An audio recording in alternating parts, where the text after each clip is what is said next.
تنہائی ہی بہتر ہے جھوٹے دھوکے باز ٹائم پاس منافق اور بدذات لوگوں سے۔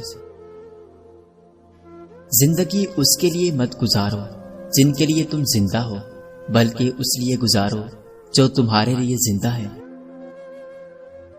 ہزاروں میں صرف مجھے وہ ایک خاص شخص چاہیے جو میری غیر موجودگی میں میری برائی نہ سن سکے۔ تمہیں پتا ہے کہ سب سے بڑا افسوس کیا ہے؟ میرے لیے سب سے بڑا افسوس یہ ہے کہ تم نے خود کو اس قابل بھی نہیں چھوڑا کہ میں تمہیں اچھے الفاظ میں یاد کر سکوں۔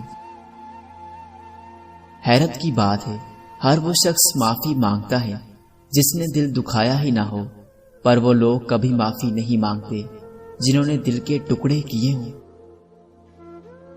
محبت کرتے وقت بڑے بڑے دعوے کیے جاتے ہیں، مگر جب ساتھ دینے کی باری آتی ہے تو مجبوری کا رونا رو دیا جاتا ہے، تو پھر چاہے وہ مرد ہو یا عورت۔ کسی کو آسانی سے نہ مل جانا، ورنہ لوگ سستا سمجھ لیتے ہیں۔ مرد مر جاتا ہے مگر اس عورت کے خیالوں خوابوں سے کبھی نہیں نکل سکتا جس عورت نے اسے محبت کے بعد دھتکار کر چھوڑ دیا ہو۔